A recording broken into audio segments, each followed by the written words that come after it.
یونس علیہ السلام ایک عظیم اور کریم نبی تھے۔ ان کا قصہ قرآن کریم میں ایک انوکھا قصہ ہے۔ آپ کے والد کا نام متا تھا اور آپ سیدنا ابراہیم علیہ السلام کی نسل سے تھے۔ آپ کا ایک نام ذوالنون بھی ہے، یعنی مچھلی والے۔ النون کا مطلب ہے مچھلی۔ اسی طرح آپ کو صاحب الحوت بھی کہا جاتا ہے۔ اللہ تعالیٰ نے آپ کو ان سب ناموں سے پکارا ہے۔ آپ کو ایک عظیم بستی کی طرف مبعوث کیا گیا۔ اس بستی کا نام نینوا تھا۔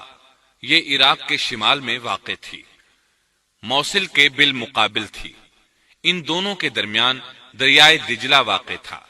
موصل دریائے دجلہ کے کنارے واقع تھا، جبکہ اس کے بالکل سامنے نینوا کی بستی تھی۔ امام ابن کثیر رحمت اللہ علیہ نے نینوا کے بارے میں اور ان آثار و باقیات کے بارے میں لکھا ہے جو ان کے زمانے میں موجود تھیں۔ وہاں کچھ بت تھے جو اوندھے منہ گرے پڑے تھے۔ اللہ تبارک و تعالی نے یونس علیہ السلام کو نینوا کی طرف رسول بنا کر بھیجا۔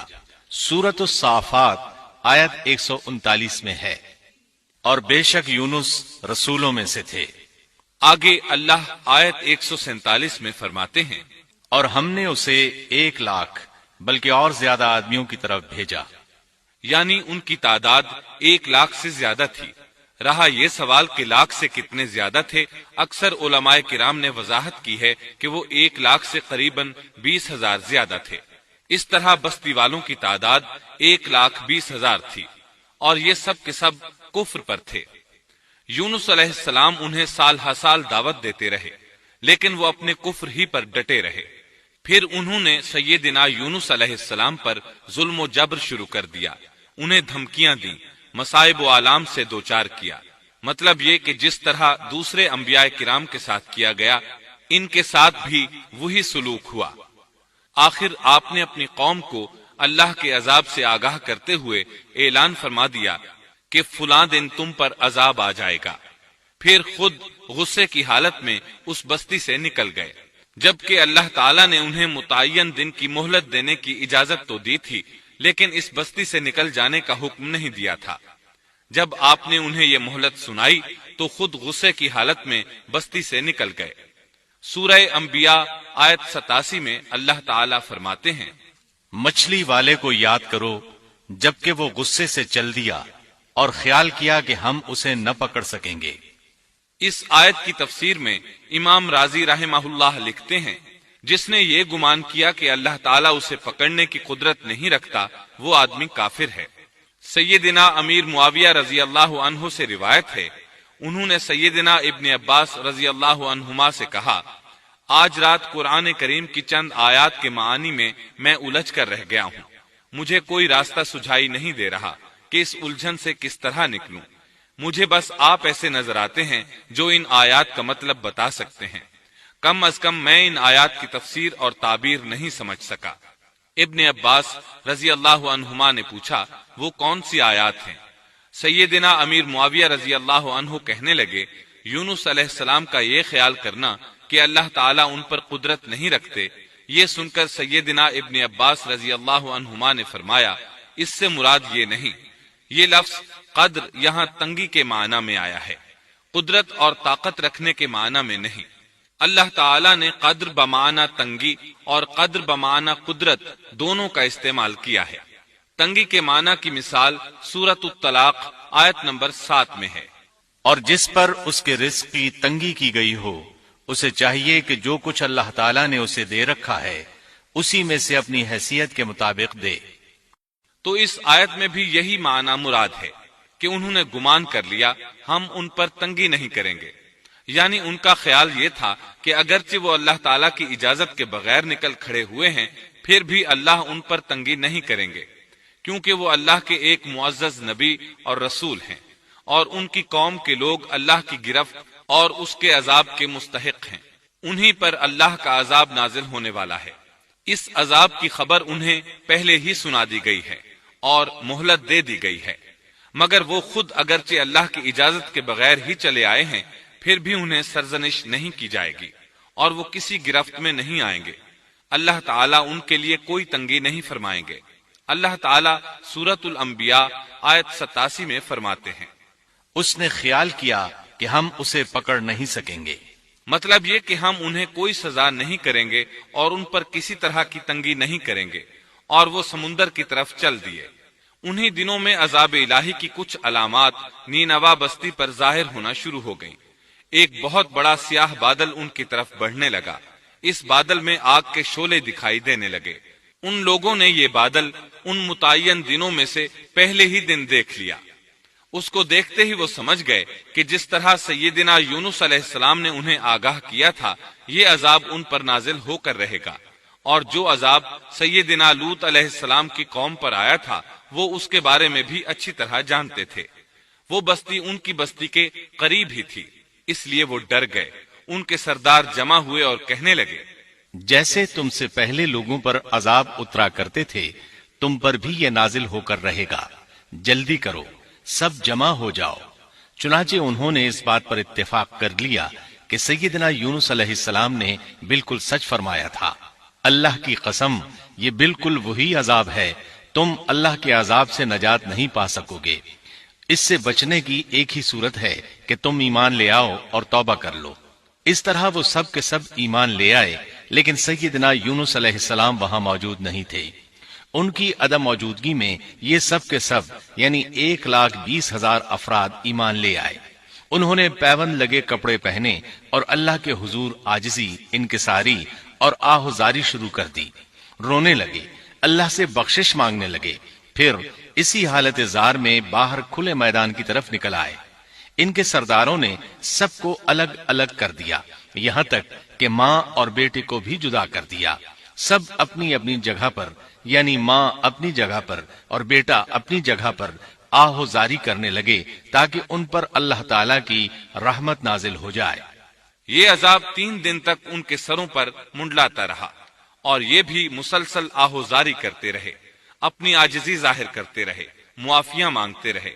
آخر کار اللہ تعالیٰ نے ان پر رحم و کرم فرما دیا اور عذاب کو ان سے پھیر دیا۔ اللہ تعالیٰ سورہ یونس آیت 98 میں فرماتے ہیں، چنانچہ کوئی بستی ایمان نہ لائی کہ ایمان لانا اس کے لیے فائدہ مند ہوتا سوائے یونس کی قوم کے۔ مطلب یہ کہ سابقہ امتوں میں سے کسی کے بارے میں یہ سننے میں نہیں آیا کہ پوری قوم ایمان لے آئی ہو۔ تمام بستیوں میں ایک بھی بستی ایسی نہیں تھی، بس ایک یونس علیہ السلام کی قوم ایمان لے آئی۔ اللہ تعالیٰ سورہ یونس آیت 98 میں فرماتے ہیں، جب وہ ایمان لے آئے تو ہم نے رسوائی کے عذاب کو دنیاوی زندگی میں ان پر سے ٹال دیا اور ان کو ایک وقت تک کے لیے زندگی سے فائدہ اٹھانے کا موقع دیا۔ مطلب یہ کہ ہم نے انہیں دنیاوی زندگی کا لطف اٹھانے کا موقع دیا۔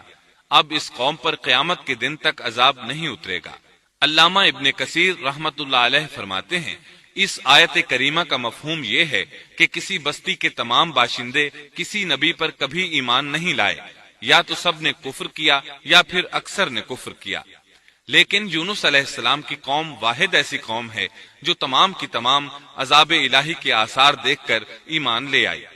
سابقہ ادوار میں جتنی بھی بستیاں گزریں ان میں اہل ایمان کے ساتھ یا تو کفار رہے ہیں یا ان میں منافقین بھی رہے ہیں، سوائے یونس علیہ السلام کی قوم کے وہ سب کے سب کافر تھے، پھر سب کے سب ایمان لے آئے۔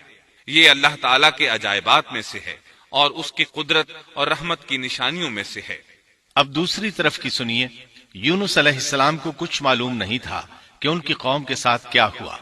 آپ تو غصے کی حالت میں بستی سے نکل کر سمندر کی طرف چلے آئے تھے۔ آپ ایک کشتی کی طرف آئے، اس میں سواریاں اور ساز و سامان لدا ہوا تھا۔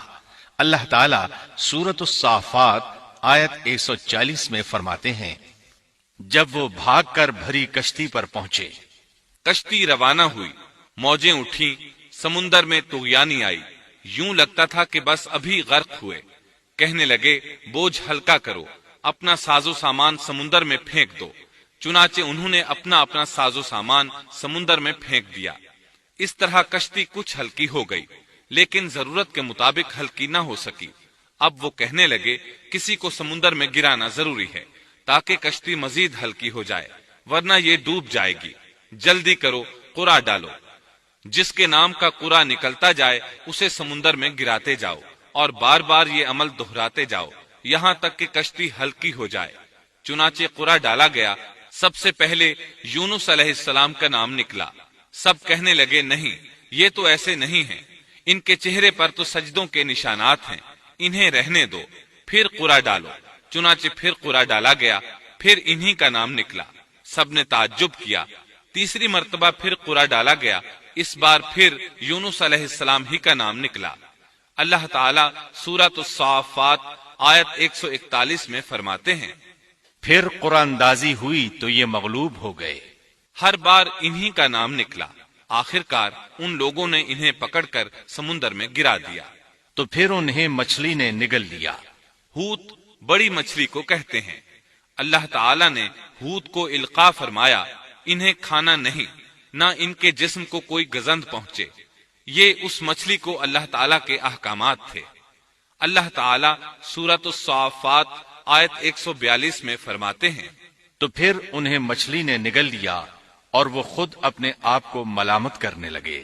یعنی وہ سمجھ گئے کہ بار بار جو ان کا نام قرآن اندازی میں نکلتا رہا ہے تو وہی مقصود ہیں، چنانچہ خود کو ملامت کرنے لگے، اور یہ ملامت توبہ کی ابتدا ہے کہ انسان خود کو ملامت کرتا ہے۔ اب یونس علیہ السلام مچھلی کے پیٹ میں تھے۔ اللہ کی قدرت، آپ مچھلی کے پیٹ میں 3 دن تک رہے۔ بعض روایات میں 7 دن اور زیادہ سے زیادہ مدت 40 روز آئی ہے۔ آپ نے مچھلی کے پیٹ میں اللہ تعالیٰ کو پکارا۔ اللہ سورۃ الانبیاء آیت 87 میں فرماتے ہیں، آخر کار وہ اندھیروں کے اندر سے پکار اٹھے۔ علماء نے یہاں 3 اندھیروں کا ذکر کیا ہے، مچھلی کے پیٹ کا اندھیرا، سمندر کا اندھیرا اور رات کا اندھیرا۔ گویا ان پر یہ سارے اندھیرے اکٹھے ہو گئے تھے۔ اللہ سورۃ الصافات آیت 143 اور 144 میں فرماتے ہیں، پس اگر یہ پاکی بیان کرنے والوں میں سے نہ ہوتے تو لوگوں کے اٹھائے جانے کے دن تک اس کے پیٹ ہی میں رہتے۔ مطلب یہ کہ اگر آپ اللہ تبارک و تعالی کی تسبیح نہ بیان کرتے تو مچھلی کے پیٹ ہی میں رہتے۔ آپ نے دعا نہیں مانگی بلکہ اللہ عز و جل کی تسبیح بیان کی۔ روایات میں یوں بھی آتا ہے کہ جب مچھلی آپ کو سمندر کی اتھاہ گہرائی میں لے گئی تو آپ وہاں آبی مخلوقات کی تسبیحات کی آوازیں سننے لگے۔ گویا اللہ تعالیٰ نے انہیں القاء فرمایا کہ آپ بھی تسبیح کریں۔ اللہ سورۃ الانبیاء آیت 87 میں فرماتے ہیں، بالآخر وہ اندھیروں کے اندر سے پکار اٹھا کہ الہی تیرے سوا کوئی معبود نہیں، تو پاک ہے، بے شک میں ظالموں میں ہو گیا۔ چنانچہ یونس علیہ السلام نے اس تسبیح کے الفاظ کو یوں ادا فرمایا۔ امام احمد، امام ترمذی، امام نسائی اور دیگر ائمہ رحمہم اللہ نے یہ حدیث نقل کی ہے کہ یونس علیہ السلام کی وہ دعا جو انہوں نے مچھلی کے پیٹ میں مانگی تھی وہ یہی ہے، لا الہ الا انت سبحانک انی کنت من الظالمین۔ جو بھی مسلمان یہ دعا اپنی کسی حاجت میں مانگے گا اللہ تعالیٰ اس کی دعا ضرور قبول فرمائے گا۔ یہ دعائے مستجاب ہے، مقبول دعاؤں میں سے ہے۔ اسی دعا کے بعد اللہ تعالیٰ نے یونس علیہ السلام کو اس پریشانی سے نجات عطا فرمائی۔ اللہ سورۃ الانبیاء آیت 88 میں فرماتے ہیں، تو ہم نے اس کی پکار سن لی اور اسے غم سے نجات دے دی، اور ہم ایمان والوں کو اسی طرح بچا لیا کرتے ہیں۔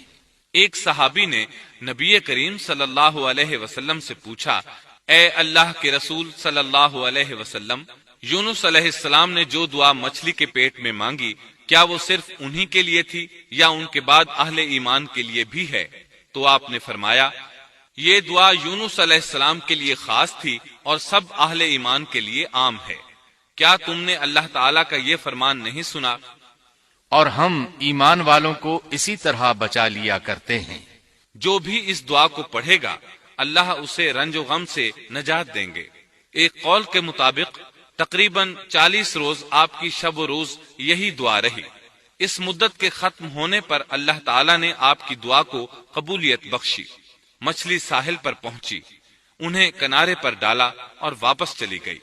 اس بات کو اللہ تعالیٰ نے سورۃ الصافات آیت 145 میں یوں بیان فرمایا ہے، بس اسے ہم نے چٹیل میدان میں ڈال دیا اور وہ اس وقت بیمار تھے۔ آپ وہاں اسی طرح لیٹے رہے۔ پھر اللہ کی قدرت سے آپ کے قریب ایک بیلدار درخت اگا، جیسا کہ سورۃ الصافات آیت 146 میں ہے، اور اس پر سایہ کرنے والا ایک بیلدار درخت ہم نے اگا دیا۔ اس کدو کے درخت کے متعلق مورخین کا کہنا ہے کہ اللہ تعالیٰ نے اس درخت کا انتخاب اس لیے فرمایا تھا کہ اس درخت کے پتے چوڑے ہوتے ہیں، ان کے سائے میں انہیں ڈھانپ دیا گیا تاکہ ہوا سے اذیت نہ پہنچے، اس لیے کہ ان کے جسم سے جلد اتر گئی تھی۔ پھر اس درخت سے خوشکن خوشبو بھی آتی تھی، اس خوشبو نے انہیں فرحت بخشی۔ پھر کدو کی خوشبو میں ایک خصوصیت یہ تھی کہ حشرات الارض کو دور رکھتی ہے۔ اللہ تعالیٰ نے انہی خصوصیات کی وجہ سے اس بیلدار درخت کا انتخاب فرمایا تھا تاکہ آپ ہر طرح کی تکلیف سے محفوظ رہیں۔ یہ ہے اللہ کی قدرت، سبحان اللہ۔ اسی طرح مفسرین یہ بھی کہتے ہیں کہ اللہ تعالیٰ نے ان کے پاس ایک پہاڑی بکری بھیج دی، وہ آپ کے قریب آتی اور آپ کے سر کے اوپر اپنی ٹانگیں پھیلائے کھڑی ہو جاتی، اس طرح اس کے تھن آپ کے منہ میں چلے آتے اور آپ ان سے خواہش کے مطابق دودھ پیتے۔ یہ تھا آپ کا کھانا اور پینا۔ رفتہ رفتہ آپ کی حالت بہتر ہو گئی، توانا اور تندرست ہو گئے، پھر آپ اٹھنے کے قابل ہو گئے، اور یہ سب اللہ تعالیٰ کی مہربانی سے ہوا۔ جب آپ کی صحت لوٹ آئی تو اللہ تعالیٰ نے آپ کو پھر آپ کی قوم کی طرف بھیجا، جیسا کہ سورۃ الصافات آیت 148 میں ہے، اور ہم نے اسے 1,00,000 بلکہ اور زیادہ آدمیوں کی طرف بھیجا، پس وہ ایمان لے آئے اور ہم نے انہیں ایک زمانے تک عیش و عشرت دی۔ وہ سب کے سب آپ پر ایمان لے آئے تھے۔ اللہ تعالیٰ نے اس قصے کے ذریعے نبی کریم صلی اللہ علیہ وسلم کو اشارہ فرمایا ہے کہ دعوت دیتے ہوئے اکتانا نہیں۔ اللہ سورۃ القلم آیت 48 میں فرماتے ہیں، اور مچھلی والے کی طرح نہ ہو جائیے۔ ان لوگوں کو دعوت حق دیتے رہیے، دیکھیے وہ سال ہر سال دعوت دیتے رہے لیکن اکتائے نہیں، ان سے مایوس نہیں ہوئے۔ ان کی پوری بستی میں سے ایک بھی ان پر ایمان نہیں لایا تھا، لیکن جب ان سے مایوس ہو گئے تو انہیں اللہ کے عذاب سے آگاہ کر دیا اور منہ پھیر کر چل دیے تو وہ سب کے سب ایمان لے آئے۔ اللہ تعالی سورۃ القصص آیت 56 میں فرماتے ہیں، آپ جسے چاہیں ہدایت نہیں دے سکتے، بلکہ اللہ تعالیٰ ہی جسے چاہتا ہے ہدایت دیتا ہے۔ اس قصے میں بہت بڑا سبق ہے کہ کسی بھی حالت میں اللہ کی رحمت سے مایوس نہیں ہونا چاہیے اور نہ ہدایت کے معاملے میں اپنی ذات پر بھروسہ کرنا چاہیے۔ ہدایت تو بس صرف اللہ تعالیٰ ہی کی طرف سے ہے، آپ کے ذمے تو پیغام حق پہنچا دینا ہے۔ اللہ سبحانہ و تعالیٰ کے ذمے ہدایت سے نوازنا ہے۔ اللہ تعالیٰ نے انہیں پاک صاف بنا دیا، انہیں چن لیا۔ اللہ خود ہی سورۃ القلم آیت 50 میں وضاحت فرماتے ہیں، اسے اس کے رب نے پھر نوازا اور اسے نیک لوگوں میں کر دیا۔ امام مسلم نے ایک حدیث روایت کی ہے کہ نبی کریم صلی اللہ علیہ وسلم نے فرمایا، تم میں سے کوئی شخص ہرگز یہ نہ کہے کہ میں یعنی محمد یونس بن متا سے بہتر ہوں، یعنی یوں نہ کہے کہ میں سیدنا یونس علیہ السلام سے افضل ہوں، وہ اس طرح کہ وہ تو اپنی قوم کے ایمان لانے سے مایوس ہو گئے تھے اور میں مایوس نہیں ہوں۔ اس طرح بالکل نہ کہے، کیونکہ بالآخر اللہ تعالیٰ نے آپ کو چن لیا اور برگزیدہ بنا لیا اور صالحین میں داخل کر لیا۔ اس واقعے میں نبی کریم صلی اللہ علیہ وسلم کو جو ہدایت دی گئی ہے اس کا ذکر سورۃ القلم آیت 41 میں آتا ہے، پس تو اپنے رب کے حکم کا صبر سے انتظار کر اور مچھلی والے کی طرح نہ ہو جا۔ مطلب یہ کہ یونس علیہ السلام کی مانند نہ ہو جائیے جو اپنی قوم کے ایمان لانے سے مایوس ہو گئے تھے۔ یقیناً دین کی دعوت اور حق کے پرچار میں یہ بہت عظیم سبق ہے کہ داعی اللہ کو کبھی مایوس نہیں ہونا چاہیے۔ یونس علیہ السلام کا قصہ ختم ہوا